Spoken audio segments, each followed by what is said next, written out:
you want to support the platform just in case anything like this happens again, you can do it by way of PayPal, Patreon, Cash App, and also by the Anchor. And you can also further support the platform by way of going to the Teespring store or the shoe store that is located. A mother on Long Island says she is living in fear. She says she's the target of ongoing threats and racist harassment by her neighbors. And she says those threats don't stop, including a neighbor with his guns and even a dead squirrel she says was placed in her yard. Eyewitness News reporter Lucy Yang is live tonight in Valley Stream. Lucy? Well, Sandra, the single mom who lives in this home behind me says she tried everything to be a good neighbor, but the intimidations, the harassment just keep getting more intense. Now, other neighbors are gathering around her to make sure she is not pushed out of this neighborhood. Because a dead squirrel is what's next after that. Am I going to be dead? This is Jennifer McLegan. You can't miss her house on Saper Street in Valley Stream. It's the one with the big sign explaining how she lives in fear. In case if something happens to me here, then somebody would know that I'm in the house with a baby. Because if I die in here, then at least the cops would see the sign. Jennifer, a nurse, moved into the corner home 3 years ago. Her suburban dream quickly turned into a nightmare, she says, when her next-door neighbors, who are white, made it clear she was not welcomed. The single mom claims it began with harassment over her yard. Still trying to be a good neighbor. I spent about $6,000 cutting down trees. I'm mowing the lawn myself. Next, she says she started finding feces dropped on her property and more recently, a dead squirrel. The previous owner said they ran her out of the neighborhood because of the dead squirrel she used to find, and she just couldn't take it anymore. On Sunday, Nassau County detectives were here investigating. Jennifer says these photos show her neighbors with a gun, in a blackface mask in the middle of the night, spitting on her property. Erica Correa says she too was harassed when she first moved in, but not to this level. Right now, we're just trying to give her as much support and love that we can. The neighbors have now rallied behind Jennifer. The goal is for this mother and toddler to live in peace. Jennifer fears police had their hands tied. If there's no arrest, there's no restraining order. It's like they're kind of waiting for me to drop dead in here before they help me. Well, as you can see live out here in the neighborhood, there are police on location. We did knock on the next door neighbor's door this evening, no answer. Meanwhile, there is a protest scheduled for Thursday of this week in support of Jennifer and her toddler. All right, so let's just go over this information one more time for the people in the back that just think that things like this don't happen, right? Jennifer McLegan, a registered nurse and a single mom. McLegan says that she was cited by the city many times and time again for dog feces on her lawn, but she does not own a dog. Her neighbor does.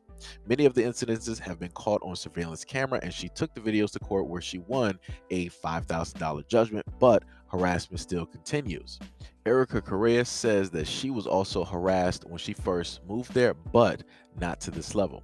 And this is something that Ms. Legan also stated. I bought the property when I was pregnant, and this is the truth. The property was in bad shape. I'm trying my best to make every effort to clean the property. I've done my best to clean the property. I mow the lawn. When there's snow out there, I shovel the snow myself. I'm doing what I can to keep the property clean. I keep on noticing dog feces. I keep on noticing ticket ordinances from the Valley Stream Village town. I keep getting tickets. I keep seeing dog feces. I installed a camera here. I caught my neighbors throwing dog feces in front of my property. I took that video to court and I won my judgment. And then on top of that, in some other articles, it stated that the neighbors took a blowtorch to her house, and also which was reported in the video that we were able to see, she repeatedly had at least once or twice dead squirrels put onto her property. So yet again, I want people to pay attention to how these demons, these thugs, are taking the liberty to try to antagonize, to try and scare, to cause fear to this nurse and her child. And the amazing thing is that you don't really see the police doing much of anything. This is what I mean when I say that law enforcement is complicit when it comes to white supremacy. Due to the fact that she has all of this evidence, she has the judgments that she's gone to court for, and she's won. It's not like she's lost. She's won because she had video evidence that she was able to take, and the judge was able to see it, and she was like, okay, well, all right, you got it. But then right after that, she still receives harassment. She still receives threats. And then you have another woman who is a minority, right? Who, when she first moved there, she received, somewhat of the treatment that this black woman is getting. But even she stated it wasn't as much and it didn't go this far.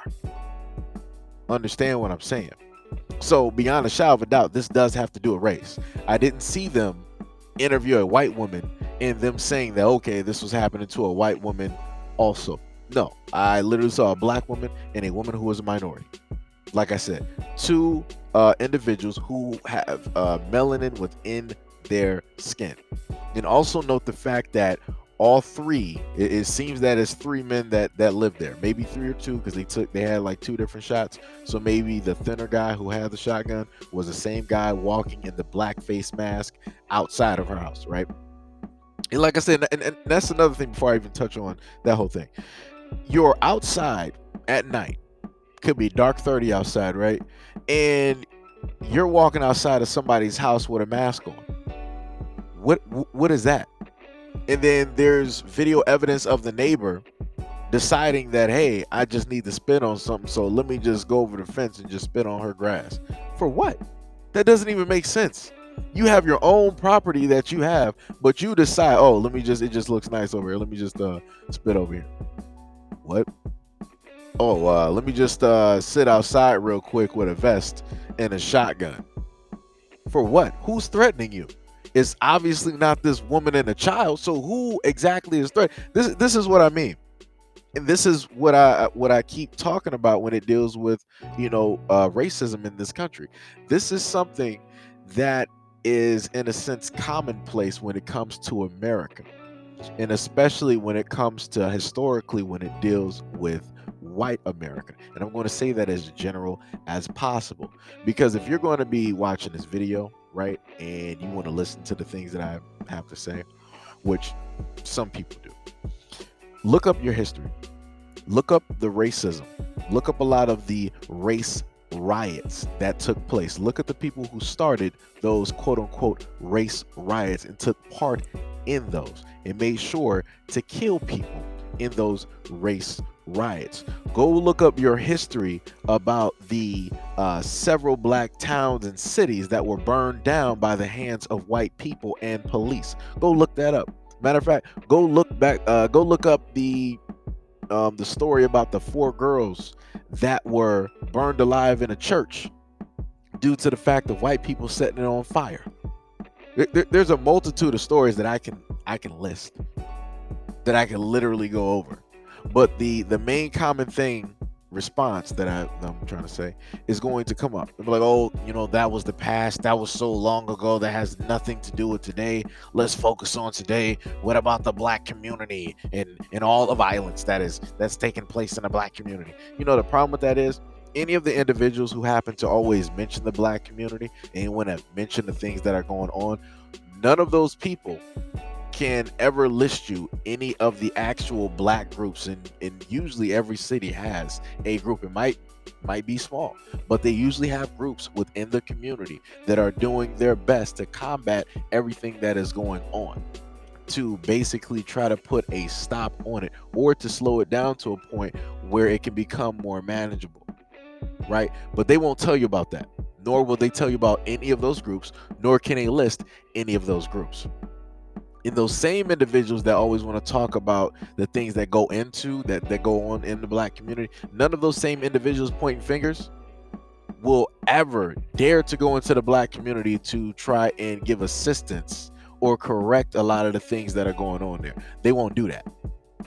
So they'll just sit back, they'll type on their keyboard, and they'll just watch TV, and they'll be like, oh, look at those black people, look at those black people, look at those black people, look at those black people. That's what they'll do every single time. So like I said, I know what you're going to type. I know what you're going to do because you've been doing the same thing for the last, year or two on this platform. It ain't nothing different. It's the same script.